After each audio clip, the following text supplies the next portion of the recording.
कल्पना करा, तुमच्या संपूर्ण आयुष्याचं रहस्य फक्त एका गोष्टीत दडलंय. तुम्ही कसं विचार करता यात. तुमचं यश, तुमची नाती, तुमचं करिअर आणि अगदी तुमचा आनंदसुद्धा हे सगळं तुमच्या विचार करण्याच्या पद्धतीवर अवलंबून आहे. हे ऐकायला थोडं विचित्र वाटतं ना, पण हीच खरी सत्यता आहे. बऱ्याच लोकांना जेव्हा ही गोष्ट सांगितली जाते तेव्हा ते हसतात किंवा तिला विनोद म्हणून घेतात. पण mindset the new psychology of success या प्रोफेसर कॅरल ड्वेक यांच्या पुस्तकाने आपली विचार करण्याची पद्धतच हलवून टाकली आहे. या पुस्तकाचा सर्वात मोठा संदेश आहे फिक्स्ड माइंडसेट आणि ग्रोथ माइंडसेट यातील फरक. फिक्स्ड माइंडसेट म्हणजे काय? हे असं मानणं की मी जसा आहे तसाच राहणार, माझं काही बदलू शकत नाही. चुका म्हणजे अपयश आणि अपयश म्हणजे लाज. अशा लोकांना अपयशाची भीती वाटते, म्हणून ते नवे प्रयोगच करायला तयार नसतात. ग्रोथ माइंडसेट म्हणजे काय? हे असं मानणं की मी शिकू शकतो, बदलू शकतो आणि चांगला होऊ शकतो. चुका म्हणजे शत्रू नव्हेत, तर शिक्षक आहेत. फीडबॅक म्हणजे टीका नाही, तर प्रगतीचं इंधन आहे. अशा लोकांना आव्हानं नवीन संधीसारखी वाटतात. मुलांच्या संगोपनात सुद्धा माइंडसेटचा खूप मोठा परिणाम होतो.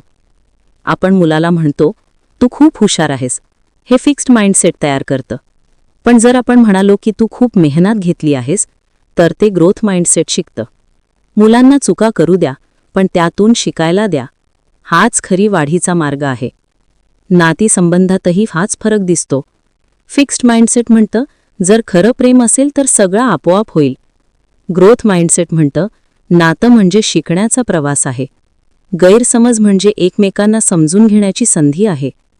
करिअरमध्ये, जीवनात फक्त टॅलेंट पुरेसं नसतं. जगातील महान लोक जसे मायकल जॉर्डन किंवा सेरेना विलियम्स फक्त टॅलेंटमुळे यशस्वी झाले नाहीत. त्यांच्याकडे ग्रोथ माइंडसेट होतं. ते अपयशानंतर उठले, फीडबॅक घेतला, अधिक मेहनत केली आणि जिंकले. आपण स्वतःशी कसं बोलतो यालाही खूप महत्त्व आहे. मी नाही करू शकत, फिक्स्ड माइंडसेट.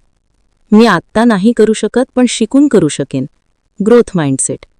आज विज्ञान सांगतं, न्यूरोप्लास्टिसिटीमुळे आपला मेंदू बदलू शकतो, नवीन गोष्टी शिकू शकतो, नवीन पॅटर्न तयार करू शकतो. म्हणजेच माइंडसेट बदलणं शक्य आहे. म्हणून लक्षात ठेवा, चुका म्हणजे अडथळे नाहीत, तर शिक्षक आहेत. फीडबॅक म्हणजे टीका नाही, तर प्रगतीचं इंधन आहे. नाती म्हणजे परफेक्ट नसतात, पण शिकून परफेक्ट बनवता येतात. मुले शब्दांपेक्षा कृतीतून शिकतात आणि आपली सेल्फ टॉक म्हणजे आपण स्वतःशी केलेली बातचीत हिच्यातच आपल्या आयुष्याचं खरं बीज दडलंय.